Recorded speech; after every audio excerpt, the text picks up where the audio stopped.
Hi everyone, time for the European Listener 2024 data deep dive into key markets. We did one of these talks 1 year ago, but to take it to the next level, we extended it to more markets now and added a lot of more data that I want to share with all of you guys. First, an introduction of myself. I'm Niklas Sandin. I love working with people, data, and technology, and trying to build stuff by combining all three of them. And today I represent the BookBeat team. And we are 150 people that are analysts, developers, marketers, and book lovers. And what does BookBeat do? Since I know that not everybody knows about us, we get people to pay for books. And looking at our journey from when we launched back in 2015, we have gone from 0 paying users for our service that pay a monthly fee to get access to a book that we offer to actually passing 1 million milestone now 1 month ago. And that means 1 million people that every month pay 13 euros for books. And that also means that they pay over 150 euro in a full year. And it's our way of creating a new market. If we look at the value proposition that we offer to users, it's creating the easiest way to discover and enjoy digital books. But if we switch the perspective towards publishers, we get more people to spend more time and money on books. And I think it's important to emphasize both the more people and the more money and time, because all of them are really important if we want to create a relevant market for the decades to come, and not just in one format, but also in new formats like digital audio. And when I want to explain what we mean by this, I always want to start with the graph that I'm going to show you now, which shows how is the listening distributed in BookBeat over an average week's time.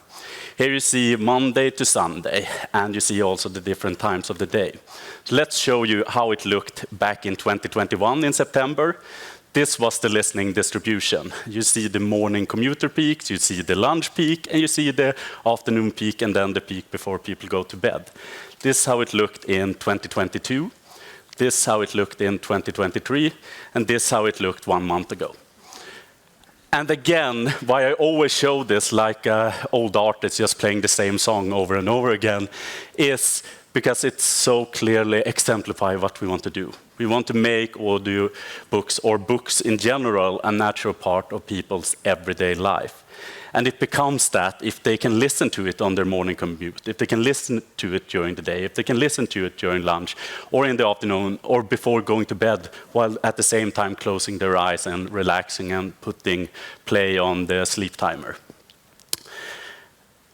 And they spend all of this time, and overall I think we're between 20 and 25 hours on average per month that they spend in BookBeat, in competition with a lot of other things that they could spend that time on, which is everything from Netflix, Instagram, YouTube, Spotify, TikTok, and Snapchat. And over these last 8.79 years, we have accumulated now almost 1 billion listened hours in BookBeat. So I think we're now at 980 million, so we're getting there, and in 1 month we will have passed the 1 billion mark.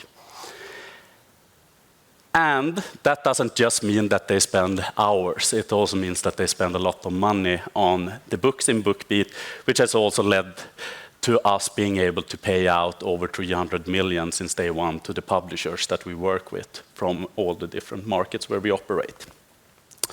So, enough bragging about BookBeat, and now in the start, let's focus on what drew you here today, which is all of the data that we want to share. And we're going to talk about data from our 7 or 8 biggest markets where we actually have the most of it, so we actually can draw some conclusion from it. So it's Norway, it's Sweden, it's Denmark, it's Finland, it's the UK, it's the Netherlands, it's Germany, and it's Poland. So let's jump into the data. First, who are the people that are signing up for an audiobook service. And here, of course, you can have a lot of different data points to look at, but we're really focusing on the people coming into the service, not just the one that we already have there, because of course we want to build long-term relevance, and then you have to attract new audiences to what you're actually providing to users. And this is one way of looking at it, and that's the age distribution. And I'll try to keep it simple by just dividing it into two groups, but also showing how it looks in the different markets based on their maturity. You see in Sweden and Finland, we're around just over 50% of the people that sign up for BookBeat that are between 18 and 44 years old. Most of them are between 25 and 34, so it's around 30 years old. But you also see that they are catching up the people that are above 45 years old, and they soon stand for 50% of the audience. But you also see the distribution in all of the other markets where we don't have the same market penetration as we have in Sweden and Finland, where in some markets it's well over 80% of the people signing up that are under 40 years old. And again, the biggest groups are under 30 years old there. So it's actually really early adopters in a young age that's driving the growth in these markets. And you also see that it's pretty similar across those markets. But the outliers are Sweden and Finland that have the highest market penetration. If you look at it instead from a gender perspective, this is how it looks between the different markets where we have the most data about signups. You see again Sweden and Finland being somewhat of outliers here. In Finland, it's 61% of the people signing up that are female and 39% that are male. In Sweden, it's 67% that are female and 33% that are male. And then you see the other markets where sometimes over 80% that are females that are signing up for our type of service.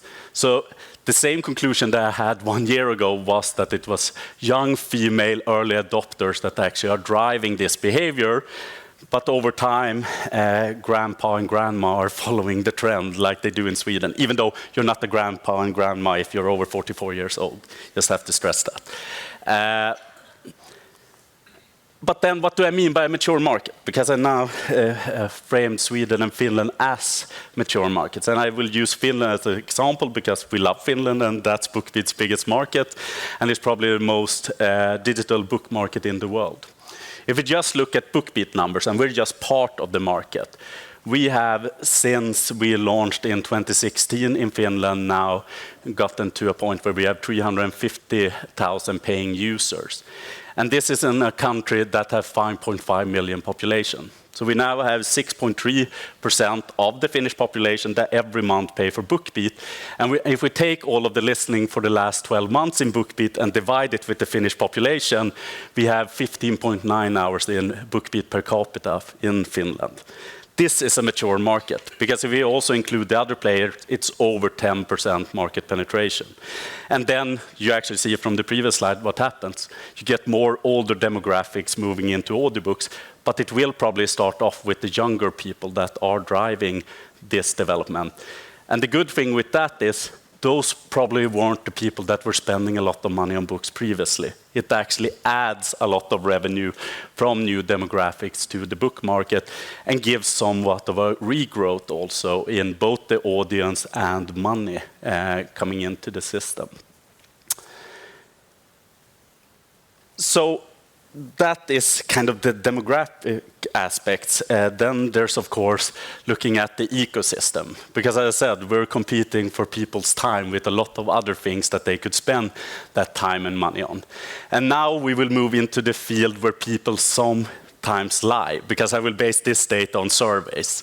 Otherwise, it's our real data. Now it's some survey data. So keep that in mind and take it with a pinch of salt.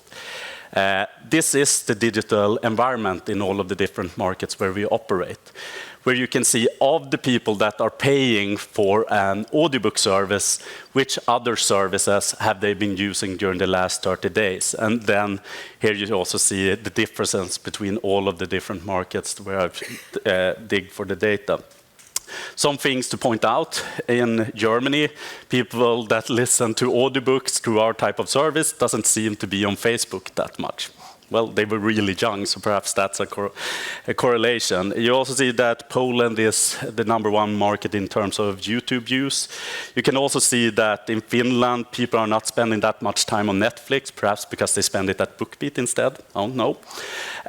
But you also see that in Sweden, that's the country of Instagram and Spotify, where we have the highest overlap with those type of services. And then in Norway, they really love Snapchat there. You also see some changes looking at HBO Max and Amazon Prime here in Germany and the UK, because here, which are a really big Amazon country, you see that they have a lot higher overlap with an audiobook service.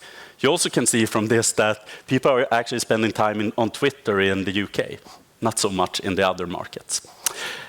Why I show this is because it gives you a view that this type of audiobook service have a natural place also in the digital ecosystem. You can pay for a music service, you can pay for a video service, you can pay for a book service, and it's okay. You're willing to pay for all three of them. But this is also something to keep in mind if we start to bundle everything in one service, because there will be some revenue loss there, and it will be more types of media like books, music, and other forms that will share the same pot of money. Just saying that. What are the listening behaviors then in the different markets where BookBeat operates? And now we move back to real BookBeat data, which is the closest to the truth that we can get, at least for the users that are using BookBeat. First, again, my greatest hits, which is this graph that shows the full week. But now instead of just showing one graph, I want to show the different markets so you also can spot the differences. Because the graph that I showed you in the beginning, that was Sweden, where we have most data going back 5 years, but we are operating on more market than just Sweden. But let's start with Sweden. This is how the graph looks on a normal week when people are spending time listening to audiobooks. Let's add Finland. It's pretty much the same. They just listen more in the evening before they go to sleep. Then add Germany. Actually pretty similar, but a little bit lower listening in the evening. But now you will start to see some differences when we start to add more markets to this graph. Here's Poland, where you see a lower peak in the evening. Here's Norway. That's similar to Poland. Here you see Denmark, similar to Norway. And here you see Netherlands, somewhat like Norway and Denmark, and then the UK that looks pretty much the same. It's a really ugly graph now, so it's really hard to spot. So let's just highlight one day to try to get a better feel of what the differences are. First, you have Sweden, Finland, and Germany that are pretty similar. You see the morning peaks, you see the lunch peaks, you see the afternoon peaks, and also people listening before they go to bed in the evening. And here you have the other markets that hasn't gotten as far, or at least the BookBeat users on these markets aren't as mature as they are in the other countries. Here you see that it's actually the afternoon peak that is the biggest time of listening during the day, but you also see that Netherlands try to be like the more mature market. Is this just trivia or something that we need to take into account? The reason why I bring it up, because it's so similar what we see also in the age demographic, what we see in the gender demographics, and if you want to kind of forecast where the future goes, it probably will start to look even more like the markets where we have the highest market penetration and the most, stable behavior over time. So it probably will be people spending a lot of time in books in the evening too in those other countries, and they will, when I come back in a couple of years and start to run my greatest hits again, there will be more similarities between them. But it's just good to keep in mind, if for nothing else, as a trivia. And then let's look what they say that they are doing when they listen to audiobooks. And here again, there is a big risk that people are lying because we are asking them. We're not just looking at the data. This is what people say that they are doing when they listen to audiobooks in the different markets where BookBeat operates. A lot of them say that they listen when they relax at home. A lot of them do it on longer journeys while doing chores, everyday chores. But you can also see some things that stand out. For instance, that audiobook walks is kind of a Nordic thing, where people listen to a lot of books when they're walking. Another thing that I want to highlight is that Swedes lie on surveys. You saw in the picture that I showed just before this that they listen a lot in the evening. According to this, Sweden is actually one of the markets that don't listen before they go to bed. So again, don't trust surveys when you do them. In some cases, you can cherry pick stuff from them, but they will never give you the total truth. That's why we always want to check them against the real data. But it gives you at least an overview that people are finding times to listen to books that they didn't have before. They can listen when they are doing chores. They can do it while working. We actually have people that are listening to books. And if you would, a couple of years ago, picked up a physical book and started reading while you were working, you probably would get fired. But if you're listening to an audiobook, it's okay. One other thing that I want to lift up, and also cross-checking the data from the different markets, is of course, how is the listening distributed? Since we have 12 months in a year, every month should have 8.33% if we want to divide it equally. And as you can see, it's pretty evenly spread over the year how the listening is distributed. Except for a little bit in Germany, where they don't really celebrate Christmas that much. They listen to audiobooks. Not that much, but somewhat more than the other markets. But you see that it's pretty similar. And I think this is also an important thing for publishers to keep in mind. Because if you want to compete in our type of service, which is a streaming service that have both new books and older books, it's about competing every month. If you want to reach the listeners, you should try to get to a point where you can win every month with your publishing. Because if you're only publishing books in the fourth quarter, but the listening in the fourth quarter is pretty similar to all of the other quarters, it will be harder for you to be relevant. So trying to spread it out over the year is a good thing in a streaming service, because you will have between 20 and 25 hours every month where the user could put that time onto your books. And I guess this also could be good from a revenue perspective, because having revenues for the full year instead of counting on the fourth quarter, it's perhaps a good thing if you want to have predictability in the industry. All right, with that being said, how local is the taste of listeners? One of the things that have been discussed a lot during the last couple of years in the industry is, of course, English books and how much they sell on local markets, and are they competing with the translated titles or the original titles in those countries. One good news I could give to publishers, unless you're an English publisher, is that the taste is extremely local in our type of streaming service. What you see here is the share of the hours listened in BookBeat in these 8 different markets, and how big share of that is in the local language. So in Sweden, it's 94% of what's being listened to is in the local language, and then we have 5% in English, and then it's kind of a rounding error that makes up the last percent. But it's really just local language that people are listening to there. And then you have Finland, it's 96%. Then you have Germany, that's less of a surprise. But there you also see that it's 96% in local language, same in Poland. And then we have some outliers here, like Norway, for instance, where it's 85. And the reason for that is that they don't allow new books in a streaming service in Norway through a law, which means that people listen to a new book in English instead. So that's what could happen in a market when that type of interference come up. And then you have Netherlands also. I know that there's a lot of talk about English books in the Netherlands. Here it's 15%, and I guess that's lower than what it is in physical. So again, the taste of listeners is extremely local. And in the UK, of course, the local language is English, so they don't have that much other languages. So keep this also in mind. The streaming services aren't a threat in that way that people will just listen to an English book instead of a local book if both are available, because we have more English books than we have in the local language on all of the markets where we operate, but people still choose primarily a local language book, even though they love the English book. So we love you English publishers selling to us, but it's primarily local language that they will choose when they are in our service.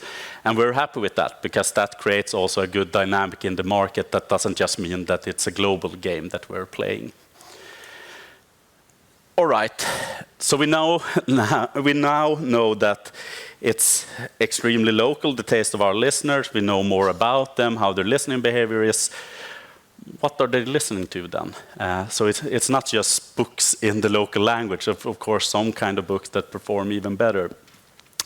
And here again, I want to go back to one of the greatest hits that I often use in my presentation. And it's showing which dimensions we look at when we're reviewing how a book performs in BookBeat. And since we're a digital service, we can of course track a lot more than you can do if you're in a physical store. Because what you often know then is, did people buy the book? We don't know if they bought it as a gift. Did they even read it? What did they do with it? Here we actually can follow what they are doing with the books that are available in our service. So we can check the relevance. How many people that saw this book actually press play and started to listen to the book, which is extremely important, especially when you don't have a price tag attached to it. So it is the relevance that gets them there.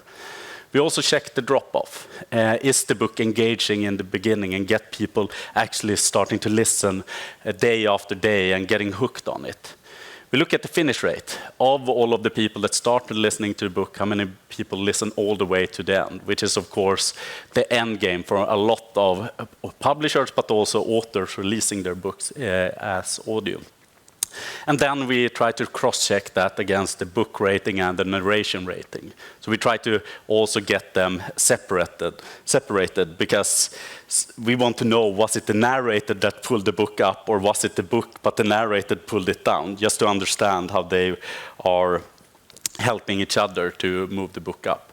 Then we have pretentious index, which is our internal joke, but we still use it. Books that you put in your bookshelf but never listen to. You just want to show that you have them. And then, of course, in the end, for us as BookBeat, but also for you as publishers, which books have the highest revenue potential? Does this create loyal listeners that will come back month after month and pay for the service?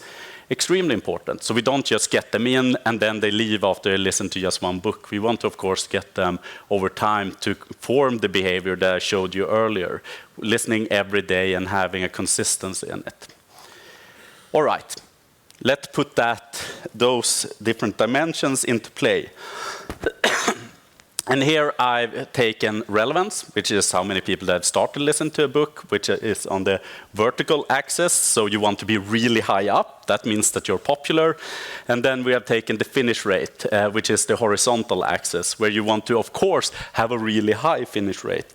Because if a lot of people start to listen to your book and they listen all the way to the end, you get paid a lot more than if the opposite applies. Here I've taken the 1,000 most listened books in BookBeat since, I think it was last year, just to give you an overview how it's distributed. No, it's actually all time. So this is really the most important and popular book since day one on all of our markets.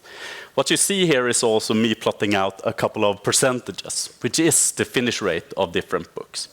First, we have here in the upper, it's your left corner, it's the non-fiction books, which is often standalone and not always story-driven. So a lot of people have heard about these books, they have had them recommended to them, they think it's an important subject, I should be a person that actually listens to this, and they start listening to it, and sometimes pretty early they feel, all right, I get the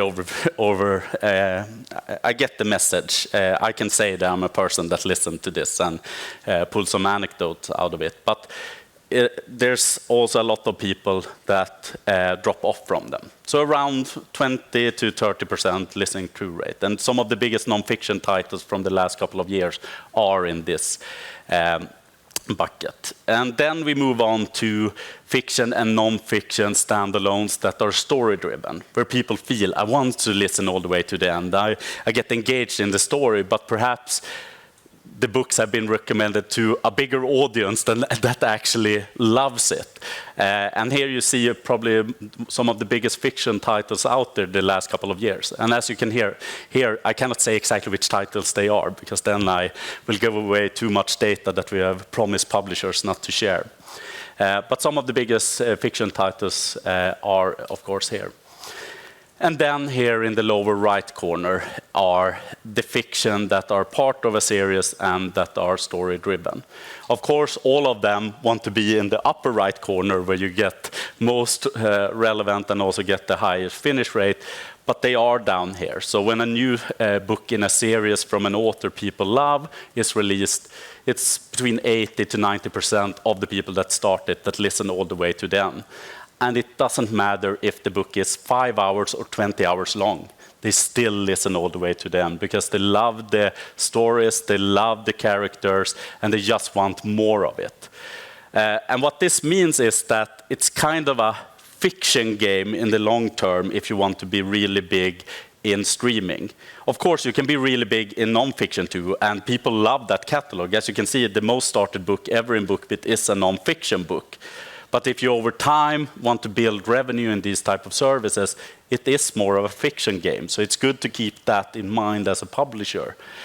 And this is exemplified if we look at the top 5 authors during the last 2 years in BookBeat.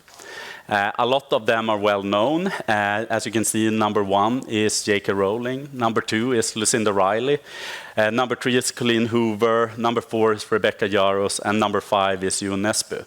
But I also want to tell you that the 5 after Jo Nesbø is also crime writers. So it's not that we don't have crime here, but they are the later part of the top 10. And what are these people publishing? Well, to begin with, it's fiction. But they have also published a lot of fiction. Looking at J.K. Rowling, which is the most listened to author ever in BookBeat, we have 150 hours about a young wizard that goes to school. Looking at Lucinda Riley, we have 380 hours about the life of 7 sisters and others. We have 258 hours from Colleen Hoover about love, relationships, and some dark parts of it too, but a lot more. We have Rebecca Yarros that have released 118 hours about love and dragons. I do really short now presentations of their authorships. I hope they don't mind. And then we have Jo Nesbø that had released 372 hours about murders and some kids' books. I don't know if they're probably not in the same book. But what I want to show here is that it's not just one thing that works as digital audio. It can be a lot of different things. And as I mentioned, there's 5 more authors that just release crime in different ways in different countries. So fiction isn't just one thing. It can be a lot of things. And also one more thing I want to stress about the audience of these books that can be exemplified with Rebecca Yarros. Because this is one of the biggest bestsellers all over the world during the last couple of years. It's the most listened to title in Germany ever for BookBeat, the Fort-Wing book. And in Sweden, where we also have some gender data that we can apply to a book, we actually looked at who are actually listening to this book.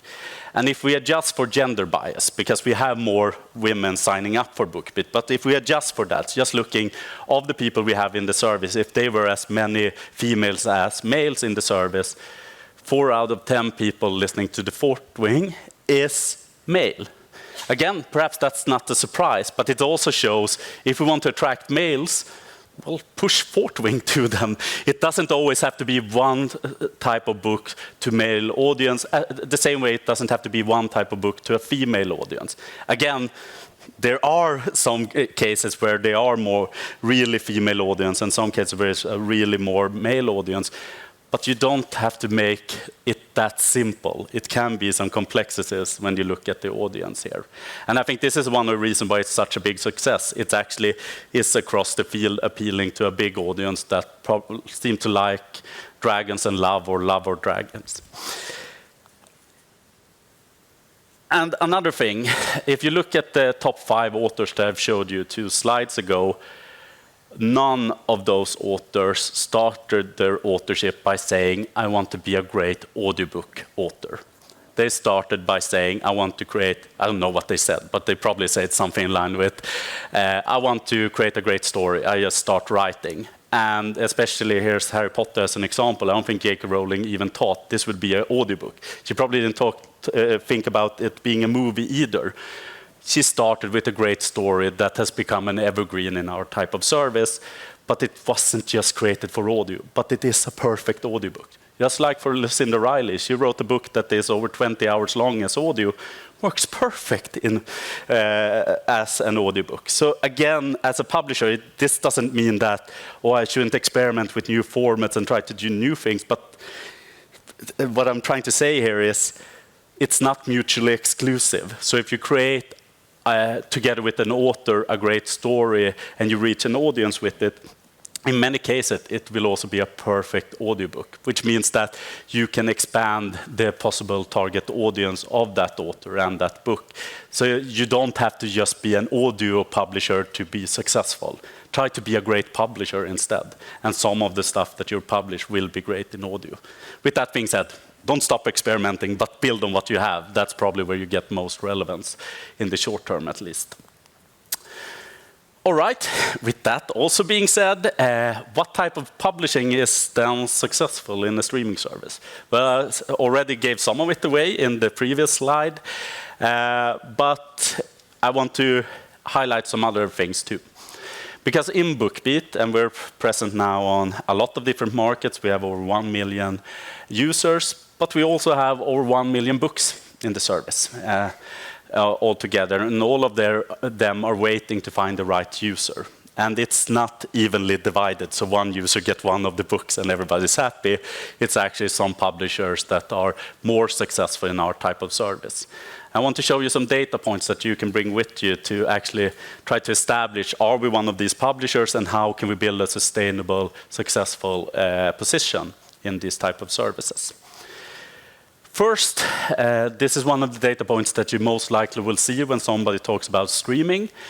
70% of the hours being listened to is backlist in streaming, and 30% are the front list. This is from 2023.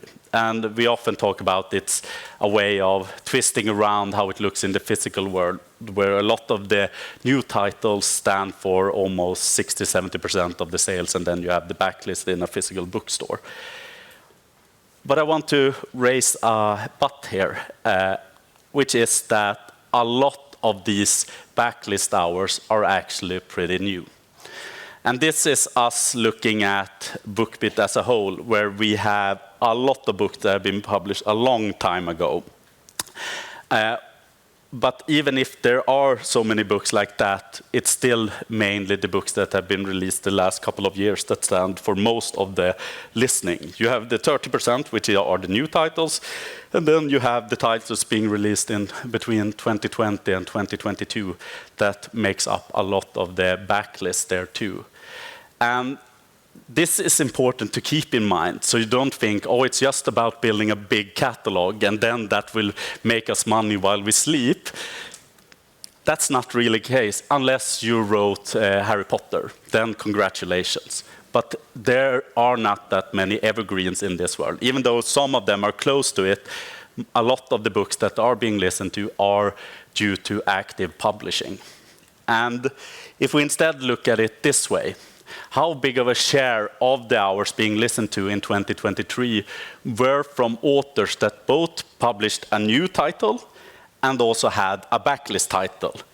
Here you see that it's 66% of the listen hours were active authors, and also active publishing, where it's not just about we had a catalog and it was being listened to, it was also a new title that generated more relevance for the previous titles. And it again fits well with the graph that I showed you earlier about fiction being where you get the highest finish rate, because people will listen through these books. You also see that some new authors get share of this. 9% of the listen hours are totally new titles that come into the service. And then you see authors with only backlist, which is 25%. So there are a lot of listening there, but if you want to build a sustainable, successful position, you have to do what you have been doing for hundreds and hundreds of years. Continue to be curious and engage in what do the people want to read and listen to, and try to publish that together with the authors that you work with. It's not a totally different game. And again, I come back to that in a lot of my points. Great publishers will be successful also in this type of service. But let's show some more data regarding this. And here because the front list is, of course, important. If you want to be an active publisher, you have to have a front list released the last 12 months and make sure that that is relevant from the audience. And you want to have a high commercial quality in that front list. And I really want to stress that I mean commercial quality, not literary quality. You can have that too, but I'm not trying to say that all of the things that work in audiobooks are often the most literary works. It's more entertainment often. But let's look closer at the top 100 publishers and try to plot them out in another graph.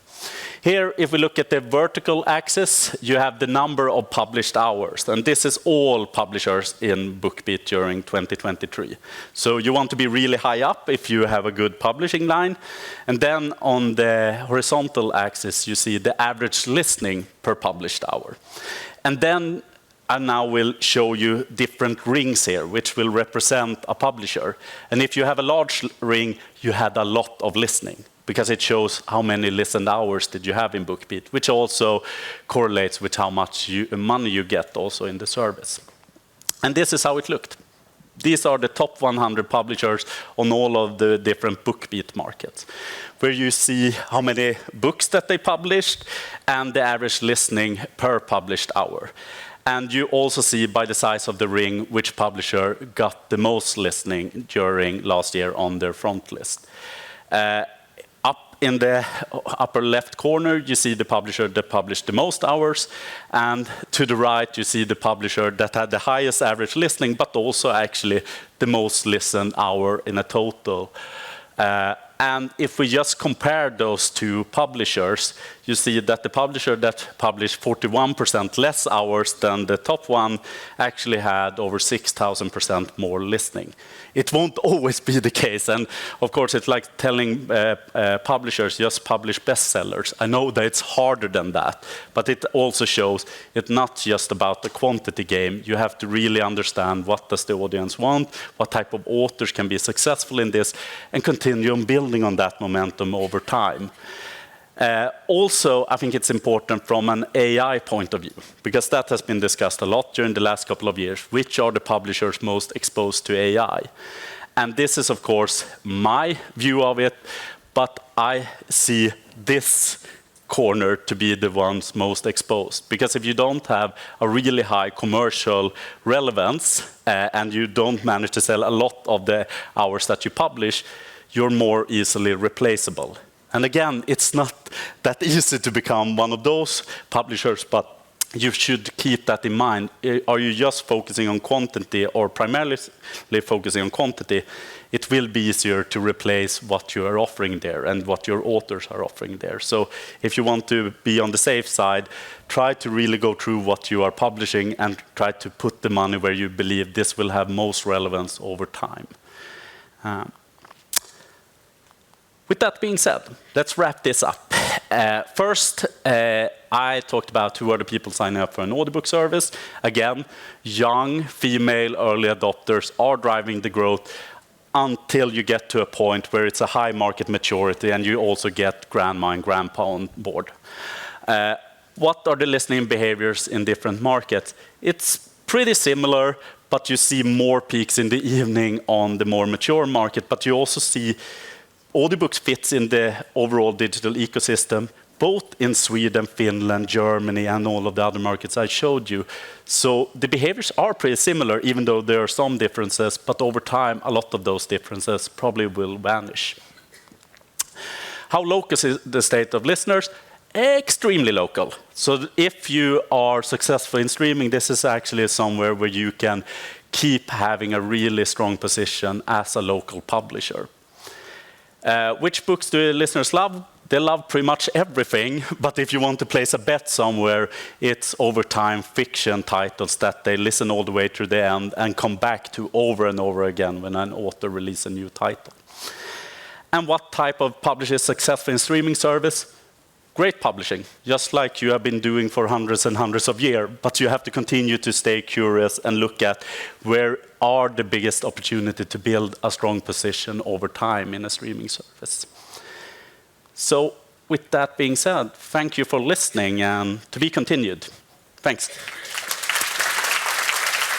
And since I spoke pretty fast, I think we have time for a Q&A. Are there any questions? Yeah, I'll send it out. But I think also it will be available because they record this, but I'll make sure they can be sent out, or otherwise email me. I'll give you my email if you want it later. Any other questions? I think we're over there.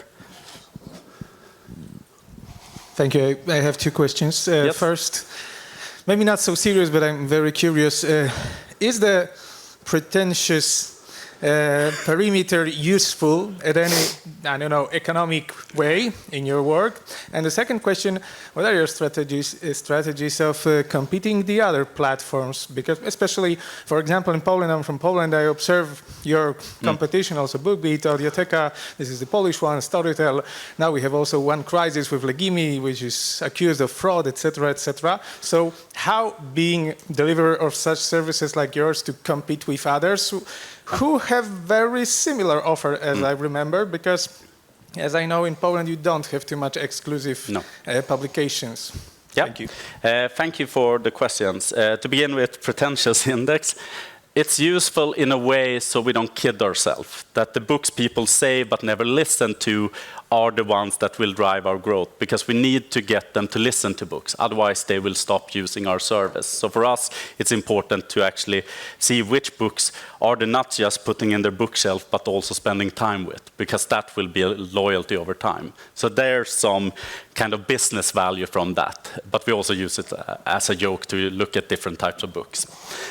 The other question, how do we compete? And I know there's a special situation in Poland, of course, and we love Poland too. We passed 100,000 paying users this summer, so it's one of our big growth markets. The way we want to compete, because ever since we started BookBeat, we have tried it to not become an exclusivity game. Even though our sister companies are the Bonnier Group, which is the biggest publisher in Northern Europe, we know that we have a lot of publishing at our side. But if we try to make it a exclusivity game, we probably will narrow the market. If people, every time they get the service, always get to the point where, oh, I'm missing this book, or I'm missing that book that they talk about in the news, you don't have it in your platform, I think the overall willingness to pay for a service will go down, and there will be more jumping between services. So the way we want to compete instead is being the best at creating a demand. We want to be best at marketing. And we also want to be best at marketing the leading book service. We don't want to be a supermarket for audio, having both podcast and other types of audio. We want to be best at books. Just like a physical bookstore is the best at books in a physical world, we want to, in a digital world, be the one that's focusing on books. And that's why we named our service BookBeat. We're not just AudioBeat, we're BookBeat. So we want to be best at marketing and creating a demand, but focusing really on books and not just trying to do everything. And so far, it seemed pretty successful, because you can have a relevant position, though. Never mind what type of other players that will enter the field, because you will be the book service that people will turn to. And I hope it will be successful for the next 10 years and that we don't get punched in the face. But that's the overall strategy for us. And yeah, over here. If I'm not mistaken, you mentioned about 1 million titles in your platform. Yeah. How you manage? I mean, first question: how you manage to promote and introduce them to the listeners? And my second question, based on your, figures, the study or listening behavior is different in the morning or in the afternoon. Does it relate to the subject of the titles? For example, in the morning they listen more non-fiction, in the afternoon they listen to the fiction? We can start with the second question, and you're actually right. Non-fiction is more, people listen more to non-fiction in the commuter peaks, for instance, but then in the late evening it's more fiction that they listen to. So there are differences. And if I would have shown you a graph with children listening, it's kind of just peaking between 7 and 9, and then it goes down. So there are differences there, but that's the overall situation. The first question you had was regarding discoverability. Since we have 1 million titles, and of course all of them want to find the right user, it's connected to what I showed you with data. We want to really understand which titles have a low drop-off, have a high finish rate, and have a high relevance for different groups of users. So we work a lot with trying to build the best possible recommendation engine and algorithm to make sure that the right book finds the right user, but also to always trying to make it a little bit better and a little bit more precise in finding the right book, but also expanding the horizon for a user. Because in a digital service, you can find a lot of similarities between one user that listened to one type of book, and then you find they had a little bit of a resemblance what they thought about this book, but they listen more to this type of books, and then you can still find twins there. So it's one of the key things that we do. Besides trying to be the best at creating a demand through marketing, it's about creating discoverability within the service to make sure that the right book finds the right user. But with that being said, not all books have a user for them in our service. So a lot of the books that we have perhaps aren't perfect for audio and perhaps won't find a big audience, but that is okay because they hopefully find an audience through other types of channels. But discoverability is extremely important, and we work a lot with it to make sure that we can make sure that the user finds something that they want to spend their time on during the month. Okay. Over there in the corner. Thank you for presentation. So you were talking a lot about titles, authors, and genres, and my question is, one more crucial element in audiobooks, narrators. Do you have any data on that? We have, as I said, we also have both narration rating and book rating. So we can see when a narrator actually pulls a book up. And we can also check the finish rate of a narrator to understand who are the best actually getting people to listen hour after hour of their voice. And here we actually believe that it's so important to have the right narrator. So you also heard me not talk about AI voices, because we believe that premium narrators are important in our type of service if you want people to pay 13 euro every month and 150 euros over the year. They probably won't do that if we just say we have a lot of AI-generated books. Perhaps it will be in a couple of years so common that they will do that. But right now, it's actually premium what they're paying for. And then it's really good that we have also premium narrators, because those narrators can also help people find books they didn't know that they liked by actually creating an audience for them because they just like the narrator. Hope that's an answer to your question. Yes, here in the middle.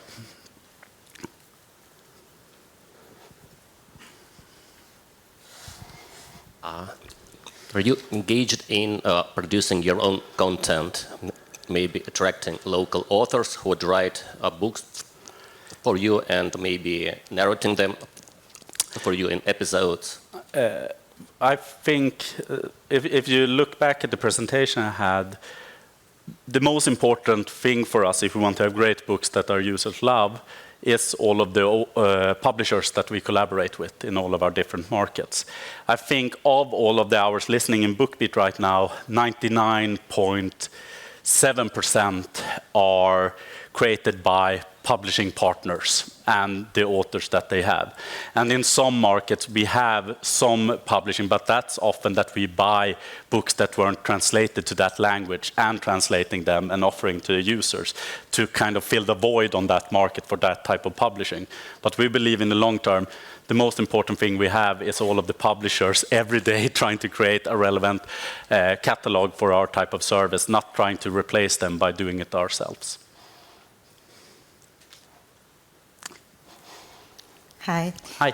Thank you very much for sharing all the information. You you were very generous. Thanks. Which are the key conditions you analyze to decide to launch in a new market? Well, there's a lot of different aspects, and right now, as you can see, we're not everywhere in Europe. And one of the reasons for that is that I'm a friend of focus. And if we go into a market, it will be a long play for us. It will probably take 5 years to become really big, and then you want to continue to stay competitive. So the first question is, of course, how accepting are the publishers on the market? Do they want to sell to us? And actually on some markets, when we start to ask them, can we get books from you? We just get a no. So that's a sign that we probably shouldn't go into that market. One other sign is kind of the digital ecosystem. Are people already paying for digital services in that market? Which is, of course, good for us because then they are used to it. And we can attract the same audience that are paying for Netflix, Spotify, or some other service to actually also start paying for us. And then, of course, there's a lot of other aspects to it. But we also believe that it's hard to launch everywhere if you want to have a long-term commitment. So we're extremely picky. And right now, we just want to grow more where we already are. And then we'll see in a couple of years if we go into some new markets too. Good. Anything else? Yeah, over there. Sorry, I missed you. No problem. Thanks for all the insights you gave so far. I was wondering, we are talking about a very, very digital platform here. Do you think that the classic physical bookstore still has a place in selling audiobooks, or is that something that has moved completely past it? I think there's a place for physical bookstores, but I don't think it's a place for them selling audiobooks in the future. Because as you can see, audiobooks works perfectly as a digital product in your smartphone, and buying them as a CD creates a lot of complexity that you don't have if you can just press play on a button. I guess this is more of a German perspective on it, because you still have physical audiobooks here, and even though it's smaller than it was a couple of years ago, but if you look at the other markets where we operate, I don't think there's, I think it's under 1% that is physical in audiobook sales there. So I guess in the long term, there will be physical bookstores, but they will sell printed books and not audiobooks. And perhaps a BookBeat gift card if we get a deal with them. Good. Anything? Yeah, here in the front.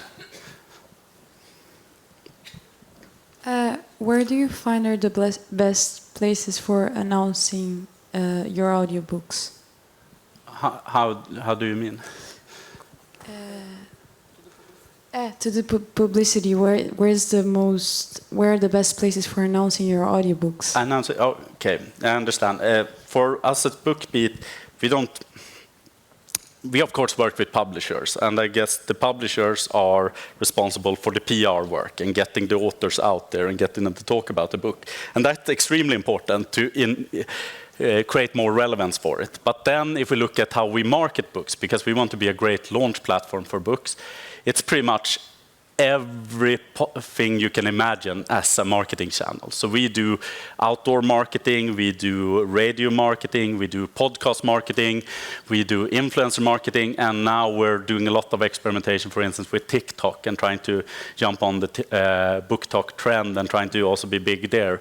But I think if you want to expand an audience for books, you cannot just choose one channel. You have to be pretty much everywhere and constantly trying to balance that in a good way.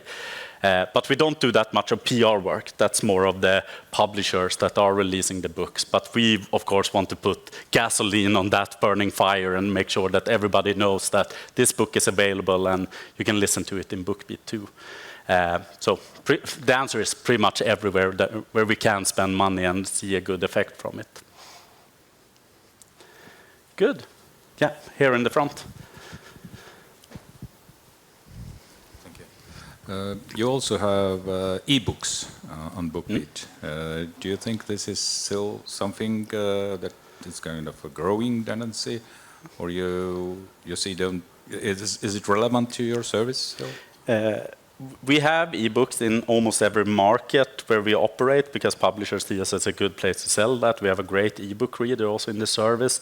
The only thing is in a smartphone, when people choose how they want to listen or read to a book, 9 times out of 10 they press play.